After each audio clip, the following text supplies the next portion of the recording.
burning questions on the YouTube chat that I've been seeing here, JMO.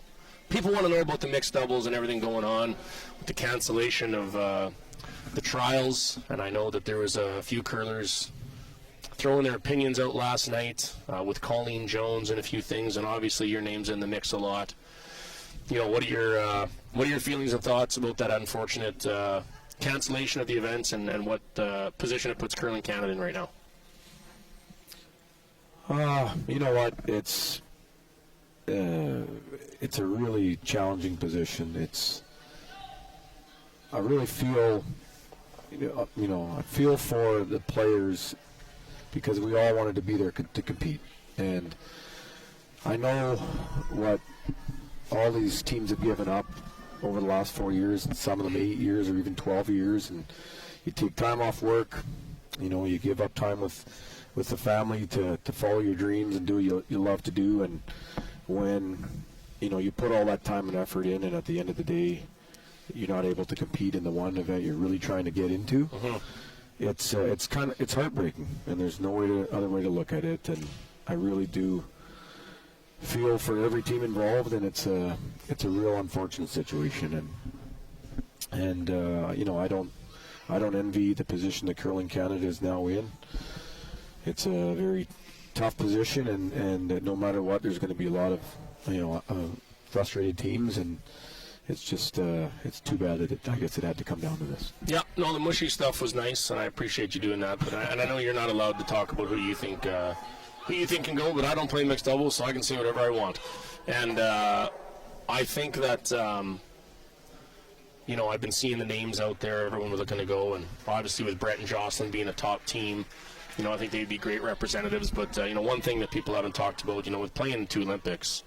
If I was going to the Olympics, I wouldn't want my teammate playing in the mixed doubles for 8 days prior, right? You want to be fresh, you want to be training together, practicing, and I think I know Brad Goucher well enough to know that he wouldn't be super thrilled to see Brett Gallant out there mixed doubling it up when they're training, getting ready for their games. So I think that would take them out of the mix.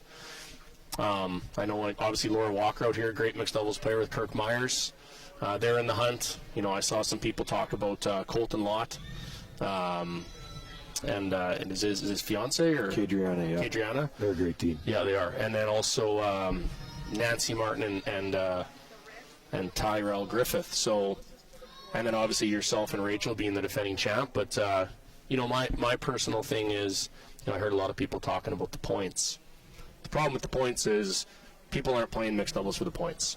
They're playing mixed doubles just to get enough points to get into the Canadian Championship and to get into the Olympic trials. So you're not really chasing points.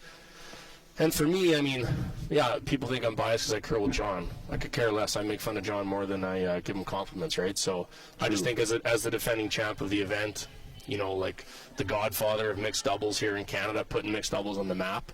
And I think from another country standpoint, Curling Canada, I don't think they're in the business of fairy tale stories and fluffy messaging. They want to go to the Olympics and they want to send their best teams to have a chance to win medals. And I think that I think yourself and Rachel are going to be the pick in the end here. I don't know what's taking Curling Canada so long, but I think that's going to be our rep. I think it's our deserving rep, and I think it's going to put a scare into those other teams. You see Oscar Eriksson, Bruce Mowat playing. I know who they don't want to see picked. And if we went off that, of who they don't want to see, they don't want to see you and Rachel. So that's who I think is going to be picked for what it's worth. I have no dog in the fight. So that's what I think is going to happen. And if you do go there, all the best, and whoever gets picked, all the best. But yeah, brutal situation, but that's my 2 cents. Well, it gives. I appreciate your perspective, man. I think what this has kind of shed a lot of light upon is that there is some loose ends in the mixed double system in Canada, and that there's going to be some muchly needed discussion on shoring that up and making sure that we have a real airtight system that I think, where you get a lot of input from, as you say, your mixed double specialists and all parties involved, so that, fast forward to 4 years, we're not in a similar situation, and we can really create a great discipline that I think is needed in Canada. So yeah, I don't, and one thing else, like when you win the trials, men's, women's, mixed doubles, no matter what it is, the amount of pressure that's on you to go representing Canada wearing the maple leaf, like, it's huge. You feel it. it's on your jersey every time you hit on the ice. You know, like interviews before you go, the questions you get asked, like the pressure's there. The amount of pressure that's on a team when you select a team to go, I wouldn't even want to be selected to go because, you know, then the pressure is even greater because you were chosen. And, you know, and there's only so many people I truly do believe that could handle that in our country, in our sport. And, you know, I think you've proven on that stage at that event that you're one of the guys that can handle it. And I think that would be a good pick and some reasoning behind it. You know, I don't think they're not going to have to justify it. That's for sure. Well, regardless, it's not going to be an easy decision.